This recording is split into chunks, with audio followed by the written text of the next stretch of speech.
We are staying on top of breaking news for you here. The father, Christopher Bell, who was just convicted of killing his 2-week-old daughter, Kalia. We now have learned that he is facing life without parole.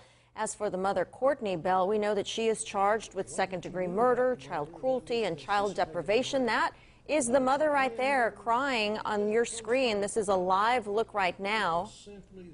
She is awaiting her sentencing at this time. And if there is a way to turn up the audio, let's listen in real quick. They might be reading it right now. Children to be put second, and Mr. McNabb to be put first. As the state said in their closing, and they used the example of a rattlesnake being thrown into a room and the child being put into there. Well, your whole claim is I took him back because I wanted to have a family. In that analogy the state used, it's just kind of like saying your child's dead from a rattlesnake bite. Why would you put it in there? And you responded, well, I just wanted her to enjoy nature, have an appreciation of the outdoors without appreciating the danger. Now, I'm sorry, but for you to go around chasing McNabb,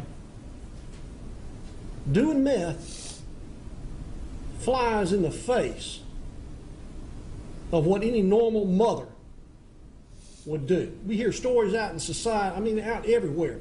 The mother bear, they're so ferocious. Why? Because you're messing with their child. All those kind of things. And you chose methamphetamine and McNabb over a baby. It's a sickness, but I tried to be a good mama. I love my babies. The problem, Miss McNabb, is that, like most criminals, you have this version of what a good mama is that is so far from the norm that, you know, you go anywhere in this county, talk to anybody who's watching this and say, is it a good mama who doesn't even care about her 14-year-old baby?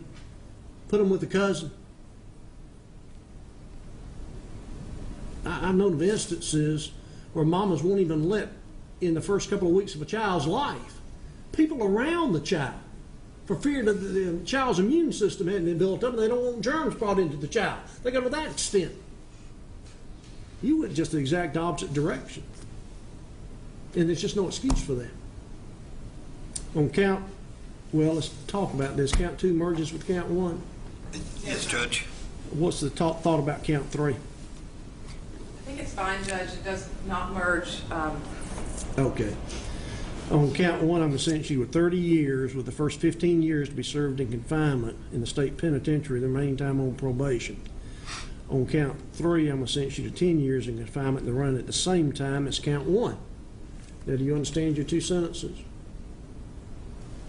And let the record reflect she's nodding her head slightly yes. And Ms. Bell, I'm going to give you the following rights that you have. Within 30 days, you have a right to appeal this case to the appellate level.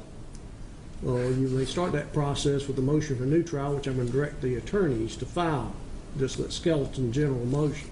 Yes, so there you see Courtney Bell, the mother, basically collapsed there into the chair in the courtroom as the judge handed her her sentence of 30 years with 15 to serve and then a second one of 10 years to serve. I believe it was consecutively, correct? Right, and she was charged with second-degree murder, child cruelty, and child deprivation. And when the judge was telling her about the meth issues, she then said it's a sickness, and you could see people inside the courtroom actually wiping their tears. Extremely powerful words that the judge was telling Courtney Bell here, just making the analogy about Mama Bear and how Mama Bear will do anything to protect their children. And here you have this woman, according to the judge as she's being sentenced, did not do enough to protect 2-week-old Kalia, the father also being sentenced to life without parole. So we're going to continue to follow this. As you just heard, some very strong words playing out inside this Newton County courtroom. Much more live coverage ahead on Channel 2 Action News at 5 o'clock.